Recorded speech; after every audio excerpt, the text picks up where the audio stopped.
확인되었습니다.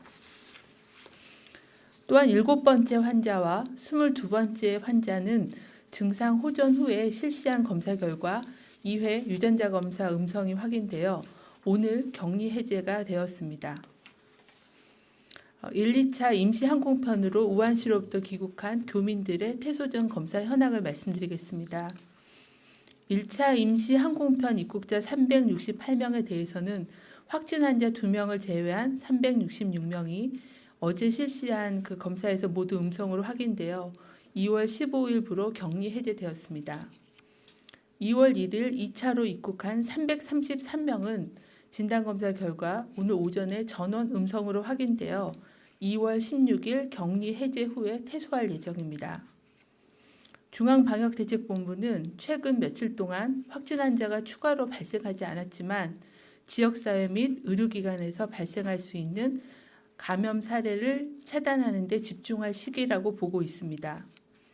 중국에서 지역사회 유행이 지속되고 있고 싱가포르, 일본에서는 해외 여행력 등 역학적 연관성이 확인되지 않은 지역사회 감염이 발생하고 있는 상황입니다.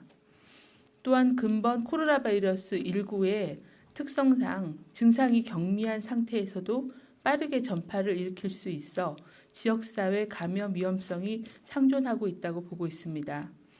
특히 기저질환자나 어르신들이 많은 의료기관을 중심으로 이러한 감염이 확산될 가능성에 대한 대비가 필요한 상황입니다. 중앙방역대책본부는 중국 지역 방문객, 일반 국민들 그리고 의료기관에 대해 감염 예방 수칙을 준수할 것을 거듭 당부드립니다. 최근 14일 이내에 중국 지역을 방문한 경우 가급적 외부 활동을 자제하고 손 씻기 및 기침 예절을 준수하고 입국 후 14일간은 발열 또는 호흡기 증상 발현 여부를 면밀히 관찰하여 증상이 있는 경우에는 선별진료소에 진료를 받거나 상담센터를 먼저 이용하여 상담을 받아주시길 바랍니다. 특히 선별진료소를 방문할 경우에는 반드시 마스크를 착용하고 가급적 자차를 이용해 주실 것을 당부드립니다.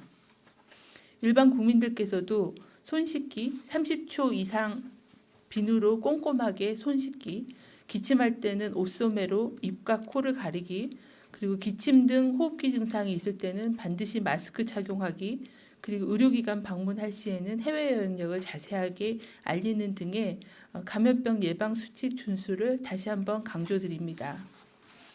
일선 의료기관들도 호흡기 증상자를 진료할 때는 반드시 마스크 등 보호구를 착용하고 여행력 등을 문진한 뒤 선별진료 절차를 철저히 이행해 주실 것을 당부드립니다.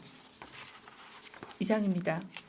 네, 지금부터 질의응답 시간 갖도록 하겠습니다. 세종과 광산에 있는 기자님들 잘 보이시는데 손을 들어주시고 소속과 성함을 말씀해 주시기 바랍니다. 먼저 세종에서 질의 있으신 기자님, 없으시면 당산으로 마이크 넘기겠습니다. 당산에 있는 기자님 중에 질의 있으신 분 계시면 말씀 주십시오.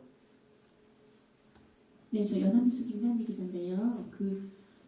어제 오늘 계속 일본 오염 지역 지정 문제 계속 거론되고 있는데 방역대책본부에서 어느 정도 검토하고 계신 건지 다시 한번 입장 말씀해 주셨으면 좋겠습니다. 네, 현재 이제 어제 오늘 일본에서 이런 역학적 연관성이 없는 사례가 한 7케이스 정도가 보고가 되고 있고 현재 일본 보건당국이 역학조사를 진행 중에 있습니다. 그래서 일본이 지금 그 광범위하게 지역사회 유행이 있다라고 판단하기는 어려운 상태이고요.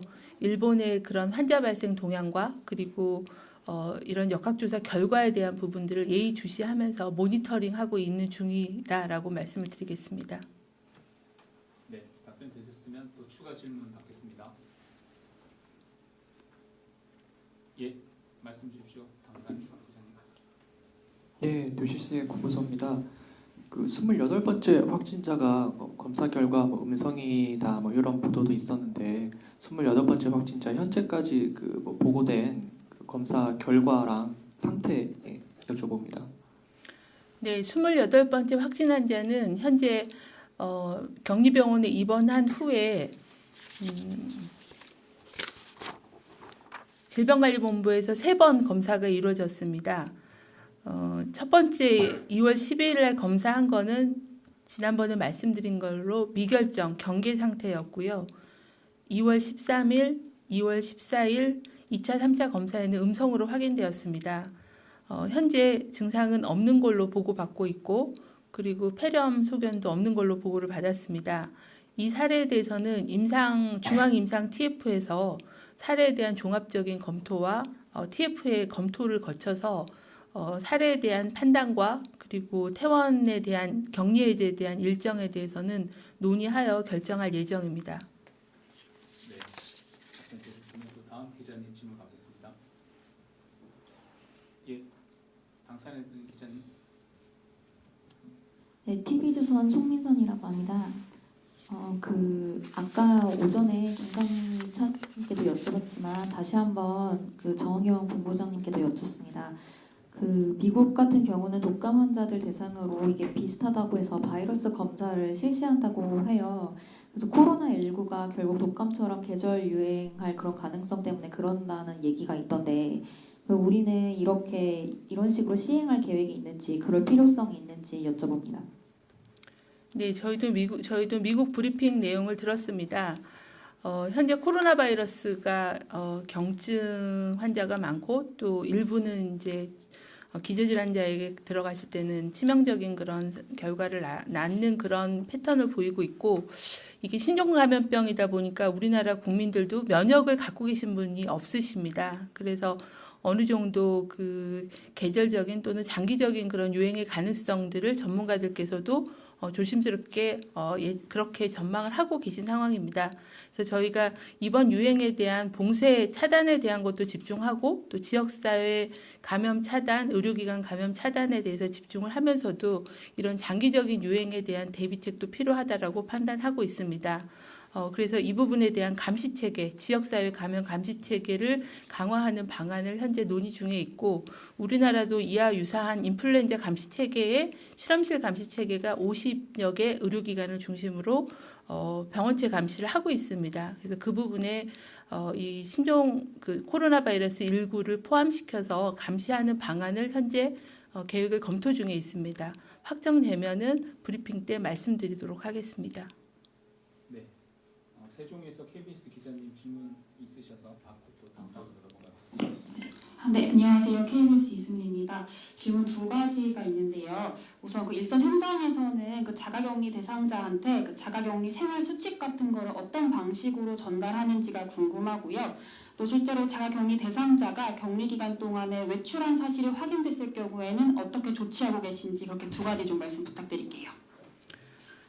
현재 자가격리자로 결정이 되면 보건소는 자가격리 통지서라는 거를 이제 발급을 하게 되고 또 저희 지침에 따라서 자가격리 생활 안내문을 드리게 됩니다. 그래서 이런 통지서와 안내문을 전달하고 그리고 체온계래거나 마스크 같은 그런 물품들을 지원하는 그런 형태로 진행이 되고 있습니다. 전달 방식에 대해서는 아마 지자체별로 조금씩 다를 수 있을 거라고 생각합니다. 그리고 외출 확인인 경우에는 이제 가급적 외출을 하지 않도록 안내를 하고 있고 또 병원의 진료래거나 다른 부분이 필요하면 일단 보건소하고 협의해서 진행하도록 그렇게 가이드를 하고 있는 그런 상황입니다.